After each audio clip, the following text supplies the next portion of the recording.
for the record, the things Tyson Fury's coach told him right before he went out and knocked Deontay Wilder were much worse than what Aspen heard on Saturday. Now, Ryan, I have been very clear that I am a guy that loves that. I said, hey, I would want Aspen Ladd's coach in my corner. I would want Jim West. Laura Sanko goes, I agree. I saw nothing wrong with it. Why don't people have this reaction when coaches get after male athletes? Or maybe it's just because I'm used to James Krause corner and y'all might be too soft. Yeah. Now, Laura Sanko is a person that's fought. She's calling fights down the Contender Series. And now Laura joins us on the conversation to kind of give her perspective in terms of how things were viewed and how people responded. And Laura, thank you for joining us first and foremost. But this is a little bit much, right? I mean, you can agree that this is crazy. You guys hit the nail on the head. You said it, DC. You said it earlier, Ryan. I, in particular, would not be here right now, and we would not be having this conversation right now if Aspen Ladd was a guy.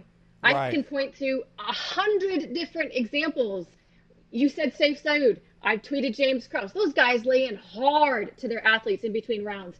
Teddy Atlas, one of the best cornermen in boxing, actually sat down on his fighter's stool and said, you want to trade places with me? You want me to go out there and fight your fight? I mean, we've seen way worse.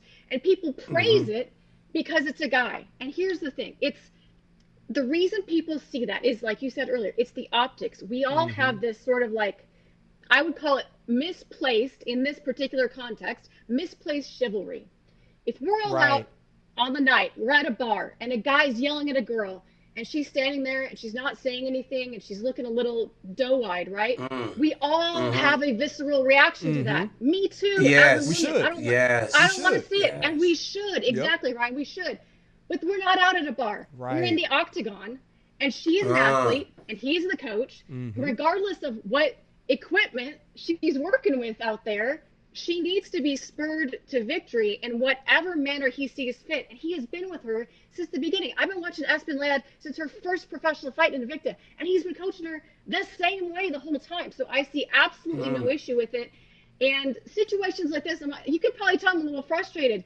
The pearl clutching when it comes to women's MMA sometimes just drives me crazy. It just drives me crazy. Yeah, so Laura, do you think after the way you view the situation, but also the way it was viewed by so many in the MMA world, that he should have apologized for the way that he treated her in his corner? No, I absolutely do not. That is the problem right there. And I'm not going to lie. I think part of the reason I'm here talking about this issue is because I'm a woman. And sometimes this needs to be said by another woman, right? Absolutely. Like, he should not have to apologize for that behavior. He did absolutely nothing wrong. And when some people read that tweet, they're like, oh, Laura thinks Misha Taylor's soft. I do not think Misha Taylor's soft. This is not about Misha whatsoever. Misha Taylor's as hard as they come. I happen to disagree with her on this. And I think that her comments are always going to be colored by the fact that she's talking about a future opponent. Of course she's going to have things to say about Aspen. She's got, and honestly, Laura, she's got this thing with Aspen since a couple weeks ago with the weight miss. Yeah, right. So it's like, it seems as though this one wasn't, the Misha Tate reaction didn't feel like it didn't feel as like real. Yeah. It wasn't authentic. Yes, Brian, that's the word I'm looking at. It was a little extra. It did, yes. Because it felt extra. they're going to fight.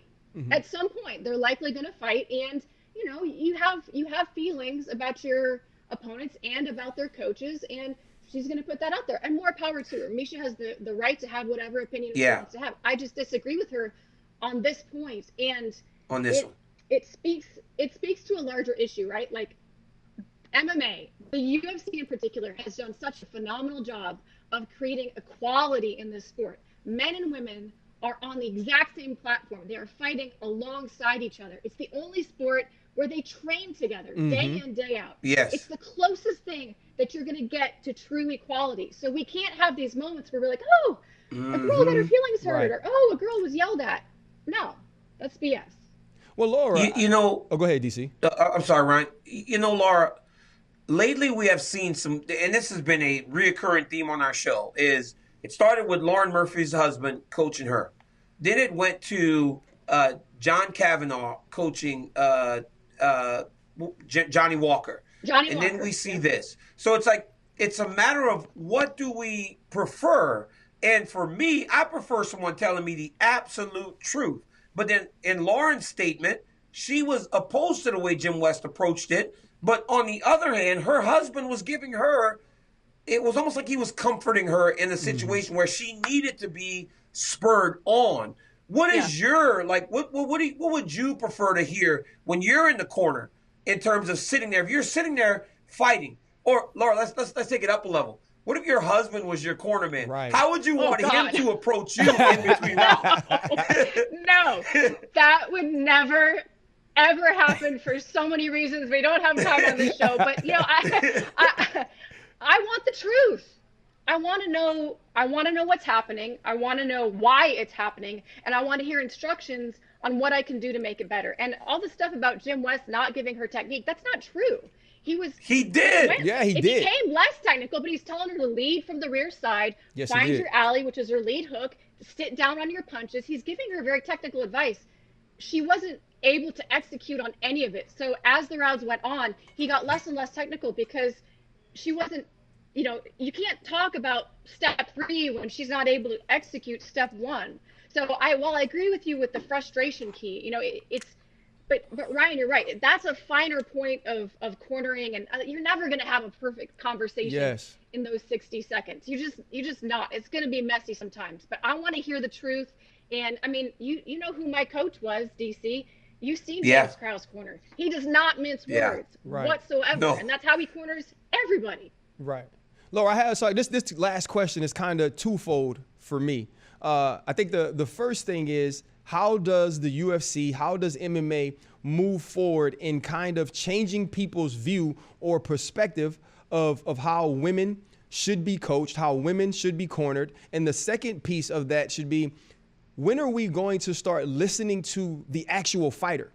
Listening to the actual fighter in this situation where instead of hearing Misha Tate say what's going on in her corner is abusive, why can't we ask Aspen Ladd? Why can't we ask even a Lauren Murphy and get their perspective on, no, I liked being coached like this. I liked the fact that he's hard on me, and that makes me fight better, which we've seen now 2 times. She gets a knockout the first time we really first notice it, and this time she wins the last 2 rounds on one card and the last round on another.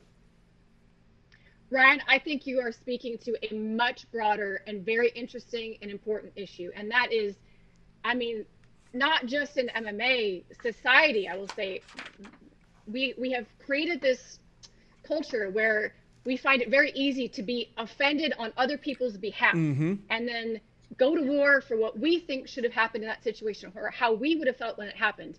This is a very random example, but years back, Tanya Evinger kissed me on national television, and people came at her with pitchforks and torches, sexual assault, all this stuff. And I was appalled. I'm like, this happened to me. I found it funny. I was not offended by it. It happened to me. Right. So I went to bat for her, like, no, you're not allowed to have that reaction. It happened to me. And I think that applies here. It's all about the athlete and what the athlete needs in that moment. And no one knows better than the coach who has spent years and years, blood, sweat, tears, all of the preparation. I think we need to have a little bit more faith in the idea that the people that the fighter is choosing to go to war with know what they're doing out there. So I think absolutely we should be talking about, what did Aspen think about this? And based on her comments and her demeanor, I would find it hard to believe that she had an issue with it. And if she did, they probably would settle it in private, and we wouldn't need to be having all this tweet storm about it. Absolutely. Absolutely, but everybody wants to get upset. They always do, Laura. Yeah, they do. But before I go, I got to say one thing. Ryan Clark, you are doing a tremendous job. Thank you. That's my boy right there. Thank you so much. Right there. That means a lot. You are doing the Lord's work, keeping this man.